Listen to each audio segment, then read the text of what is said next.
da sam upoznala nas je bombardovanje. Te vojske na ova područja, mi smo mogli slobodno i normalno da se kreće. NATO je zaustavio rat ovdje u Bosni, stoga ja gledam to pozitivno. Već da, mogli su zaustaviti rat, mogli su zaustaviti ova strada, mogli su zaustaviti Srebrenicu, mogli su sve zaustaviti. Nakon 4 dana, a ne nakon 4 godine, 5. Njih nema, Bog zna šta bilo.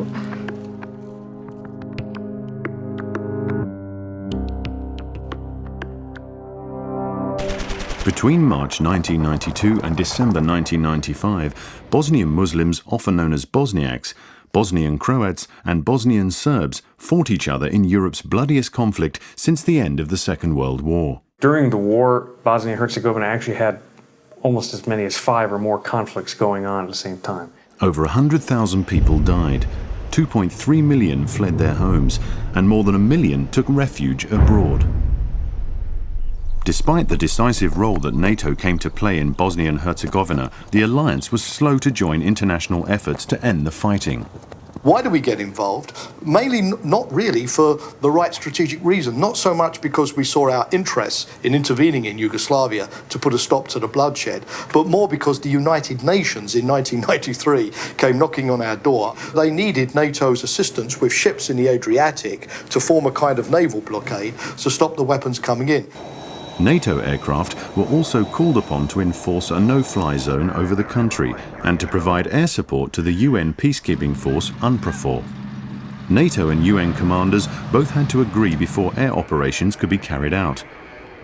In 1994, NATO fighters engaged in airstrikes several times, often in support of UN peacekeepers who were under attack. All those people engaged in the war, at the most they wanted you to do was to help them, and the least they wanted you to do was not get in their way. So finally you finished up as a result in a position of either being a hostage or a shield to one or other or both factions. The situation on the ground continued to deteriorate in the spring and summer of 1995. Hundreds of peacekeepers had been taken hostage, and the complete withdrawal of UN forces was a real possibility. There was no peace to keep, but the UN force had neither the mandate nor the capabilities to go beyond classical peacekeeping. A more robust approach was required. At the end of June, an Anglo-Dutch-French rapid reaction force was deployed to a base outside Sarajevo, but many at NATO believed that the alliance could and should do more to end the war. The massacre of some 8,000 Bosniak men and boys in July 1995 at Srebrenica, one of several Muslim enclaves which had been declared a UN safe haven, proved to be a watershed. International courts have since ruled that this bloody attack by Bosnian Serb forces was an act of genocide. It was probably the biggest disgrace of the international community. In the highly charged atmosphere following the fall of Srebrenica, an international conference was held in London on the 21st of July. Another eastern enclave, Žepa, had also come under attack, and it was feared that Gorazda would be next.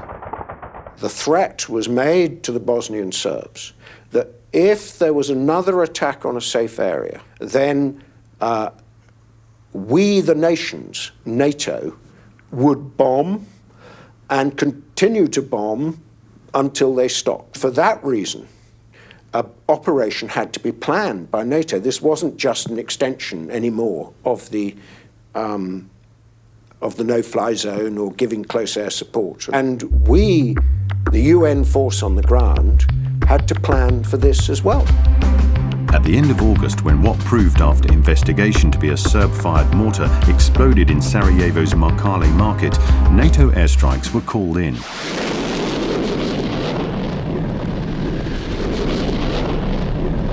With the support of the international forces on the ground, NATO's 2-week air campaign helped lift the siege of Sarajevo and changed the dynamics of the war. This paved the way for diplomatic negotiations and the signing of the Dayton Peace Agreement on the 14th of December 1995.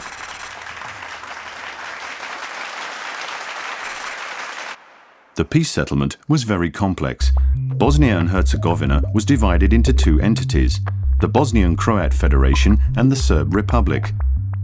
This led to significant population movements along the entity borderlines. some 100,000 Serbs moved out, fearful for their future. They were looting and burning their own houses just in order not to leave them to those who they saw as enemies at the time. A high representative was appointed to oversee the implementation of civilian aspects of the peace agreement, and a NATO-led peacekeeping force was deployed to oversee the military aspects. The implementation force, IFOR, oversaw the end of hostilities, the transfer of territory, the cantonment of heavy weapons, and the process of demobilization. We created a ZOS, ZOS, zone of separation, 10-kilometre wide, a demilitarised zone where no heavy weapons could be stationed. We had 60,000 troops, which meant that there was soldiers on every street corner. Considering it was NATO's first ground mission, I think it was a tremendous success. These were NATO-led operations, obviously based on NATO infrastructure, but they involved nations from outside of NATO participating, including the Russian Federation. IFOR was replaced by the 32,000-strong stabilization force, SFOR, in December 1996. The implementation force, IFOR, was much more, I should say, combat forces heavy, whereas the SFOR, the stabilization force, was much more oriented to the task of stabilizing.